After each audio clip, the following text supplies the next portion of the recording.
السلام علیکم ویورز، میں ہوں آپ کی ہوسٹ مہک اور آپ کے لیے لے کر آئی ہوں آج بہت ہی زیادہ رومانٹک ناول کی فرسٹ ایپیسوڈ۔ تو چلیں شروع کرتے ہیں آج کے ایپیسوڈ۔ سنہری صبح کا آغاز ایک خوفناک منظر سے ہوا۔ ہسپتال میں چاروں طرف شور مچا ہوا تھا۔ کچھ اباش لڑکے نشہ کر کے اندر گھس آئے تھے۔ نرس کوئی ڈاکٹر ہے تو بلاؤ اس کو، ہمارے دوست کی حالت خراب ہوتی جا رہی ہے، اگر اس کو کچھ ہوا تو یہ ہسپتال کو آگ لگا دیں گے۔ گلے میں چین کو گھماتا وہ لڑکا کاؤنٹر میں کھڑی نرس کو دمکا کر بولا، دیکھیے آپ لوگ باقی پیشنٹ کو پریشان کر رہے ہیں، میں ابھی پولیس کو کال کر دوں گی۔ نرس نے ڈر کر ہکلا کر کہا تو ایک لڑکا بھاگ کر اس کی طرف لپکا اور چاقو نکال کر اسے گردن پر رکھ دیا۔ ہماری کمپلین کرے گی؟ ہماری سالی، تیرا گلا کاٹ دوں گا۔ چل ڈاکٹر کو بلا، جلدی کر، تجھے کہا ہے نا ہمارا دوست خراب حالت میں ہے، تو بک بک کر رہی ہے۔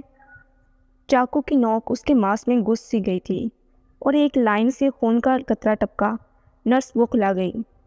کال کرنے دو، تبھی کوئی ڈاکٹر آئے گا، اس وقت کوئی ڈاکٹر نہیں، جو ہے وہ اپنی ڈیوٹی پر ہے۔ نرس مشکل ہی بولی تو لڑکے نے چاقو نیچے کر لیا۔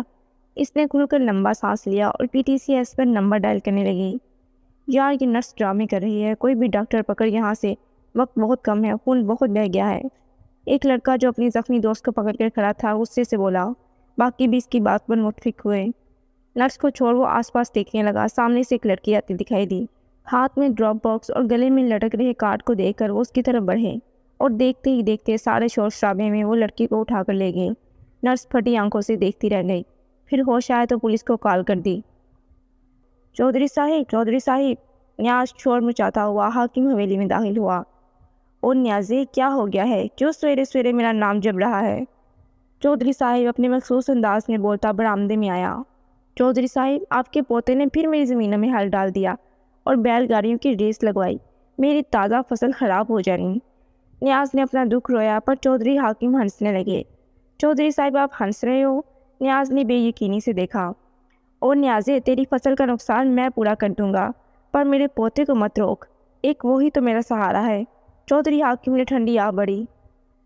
اچھا چودھری، اللہ تیرا بھلا کرے، پر میرا نقصان پورا کر دینا۔ نیاز دین نے بات ختم کی۔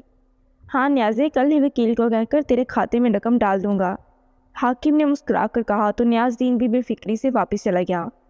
چودھری حاکم اپنی حویلی میں دیواریں دیکھنے لگا۔ کبھی یہاں بہت سے لوگ آباد تھے اور آج وہ اپنے پوتے کے ساتھ رہتا تھا۔ وقت سے بڑا کوئی ظالم نہیں اور یہ ظلم دیر تک رہتا ہے۔ حاکم حویلی میں صبح ہوتے ہی چہل پہل شروع ہو جاتی تھی۔ ایک تو چودھری حاکم پنچایت کا سردار تھا، دوسرا زمینداریوں کا کرتا دھرتا، جو بھی مسئلہ مسائل ہوتے وہ یہاں ہی حل ہوا کرتے تھے۔ چودھری حاکم کی ایک ہی اولاد تھی، جاوید چودھری، جو باپ سے کوسوں دور رہتا تھا۔ جاوید ایک پڑھا لکھا نوجوان تھا جس نے ڈاکٹریٹ کا امتحان پاس کیا تھا تو امریکہ ہی سیٹل ہو گیا۔ جاوید کے دو بیٹے تھے، ایک بزنس سنبھال رہا تھا، دوسرا لاہور میں اپنے دادا چودھری حاکم کی زمینوں کو۔ جاوید کی اپنے باپ سے کبھی نہیں بنی تھی۔ وہ ایک پڑھا لکھا نوجوان تھا، اس سیاسی جماعتوں سے اور جی حضوری سے آزاد زندگی چاہتا تھا۔ MBBS کے بعد وہ باہر چلا گیا، وہاں ہی شادی کی۔ ہاں، اولاد کی خوشخبری چودھری حاکم کو سنا دی۔ حاکم اپنی پشتوں سے چلتی روایت کا پیروکار تھا، وہ نرم دل اور جابر دونوں تھا۔ اولاد کو قید کر دو تو وہ باغی ہو جاتی ہے، آزادی دو تو نام ڈبو دیتی ہے۔ کچھ ایسا ہی جاوید کو اپنے بڑے بیٹے سے شکوہ تھا۔ جمشید چودھری جاوید کا بڑا بیٹا اور پہلی اولاد تھی جس کے اپنے باپ سے بالکل نہ بنی اور دادا کے پاس آ گیا۔ وفاق کیوں جانا چاہتی ہیں؟ یہاں بھی تو پڑھائی ممکن ہے اور زیادہ اچھی ہے، لوگ امریکہ آتے ہیں اور بیٹا آپ پاکستان جانے کا کہہ رہی ہیں۔ خمار اپنی ضدی بیٹی کو سمجھانے کی ایک آخری کوشش کر رہا تھا۔ ڈیڈی ہم جہاں بھی رہنے ہیں تو پاکستانی نہ، مجھے اپنی ڈگری مل چکی ہے، میں باقی ریسرچ پاکستان کرنا چاہتی ہوں۔ پلیز مان جائے نا، میں ریسرچ مکمل ہوتے ہی واپس آپ کے پاس آ جاؤں گی۔ وفا نے اپنے باپ کے کندھے پر سر رکھ کر اس کو بلیک میل کرنا شروع کر دیا۔ خمار بھی اپنی بیٹی کی ضد کے آگے ہار گیا۔ اوکے، بٹ مسٹر جاوید سے ملاقات باقی ہے، خمار نے ٹھنڈی آواز میں کہا۔ وفا کے کان کھڑے ہو گئے۔ نو ڈیڈی، وہ بہت بورنگ انسان ہیں اور مجھے کوئی انٹرنشپ نہیں کرنی، ان کے ساتھ تو بالکل بھی نہیں۔ وفا نے جٹ صوفے سے جگہ خالی کی اور کھڑی ہو گئی۔ خمار اس کی باتوں پر ہنستا چلا گیا۔ اچھا چلو، تمہاری ممی کو راضی کر لوں گا، پر ایک کپ کافی اچھی سی بنا دو، خمار نے آنکھیں جھپک کر کہا تو وفا فوراً کچن کاؤنٹر کی طرف بڑھی۔ اوکے مسٹر خمار احمد عباسی، ابھی ملتی ہے آپ کو شاندار کافی۔ وفا جوشیلی سی فوری اپنے کام میں لگ گئی۔ پلیز مجھے جانے دو، میں نے پٹی کر دی ہے۔ آپ کا دوست تھوڑی دیر تک ہوش میں آ جائے گا۔ وہ لڑکی خود پر پڑی مشکوک نظروں سے ڈر کر بولی، تو نے ہماری مدد کی ہے اس لیے چھوڑ رہے ہیں، ورنہ ہمارے پاس آئی لڑکی کبھی یوں صاف ستھری نہیں جاتی۔ ایک لڑکا جو گیند کے ساتھ کھیل رہا تھا ہنس کر بولا، ہاں یار اس کو جانے دیتے ہیں، پھر کبھی ضرورت ہوئی تو یہ کام بھی آئے گی۔ ان میں سے ایک لڑکا جو ابھی سگریٹ کا کش لگا کر دوسرے کو دے رہا تھا وہ حامی میں بولا، چل چھوٹے، اس کو وہاں ہی چھوڑا جہاں سے لائے تھے، اور راستے میں کوئی مستی نہیں، ورنہ باس کو تو خود اچھے سے جانتا ہے۔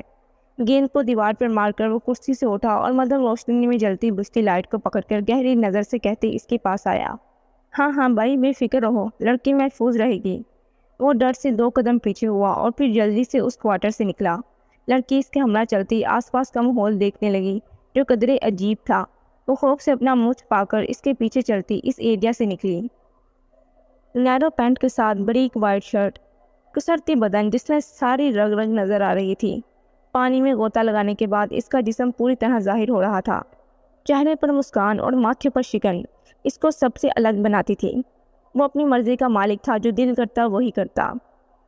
جمی تیرے دادا کی کال ہے، نورے نے موبائل پر نمبر دے کر اس کو بتایا۔ وہ جلدی سے پانی سے باہر آیا۔ آداب دادا جان، کہو آپ کس نے شکایت لگا دی؟ جمی نے فون پکڑتی اصل بات کر دی۔ چودھری حاکم ہنس پڑا، واہ یار جیمو، تو بڑا ہوشیار ہو گیا ہے، دادا کی بات بھی جان جاتا ہے اور شکایت بھی۔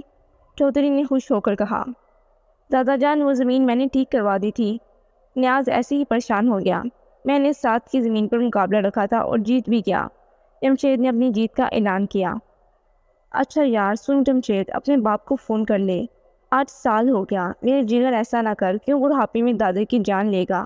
چودھری حاکم نے پیار سے کہا، اگر وہ اپنے باپ کے بنا رہ سکتے ہیں تو میں بھی رہ سکتا ہوں، اور دادا جان ہماری دوستی میں یہ چودھری جاوید کو ڈال کر سارا مزہ خراب کر دیتے ہو۔ جمشید نے ناراضگی کا اظہار کیا۔ اچھا بتا واپس کب آ رہا ہے؟ 2 دن ہو گئے، ابھی تک شکار نہیں ہوا پورا، کل ہی آ جا، یہاں اسپتال کا کوئی کیس چل رہا ہے، اس کو دیکھ آ کر۔ چودھری حاکم نے روکدار آواز میں کہا، کل آ جاؤں گا، ناشتہ آپ کے ساتھ ہی کروں گا۔ جمشید نے کہہ کر فون نورے کو دے دیا اور خود اپنی پراڈو میں بیٹھ کر رفو چکر ہو گیا۔ جی تو دوستو، کیسے لگے آپ کو آج کے ایپیسوڈ؟ نیکسٹ ناول بہت زیادہ رومانٹک ہونے والا ہے، تو جلدی سے چینل کو سبسکرائب کر لیں۔ ملتے ہیں نیکسٹ ایپیسوڈ میں، تب تک کے لیے خدا حافظ۔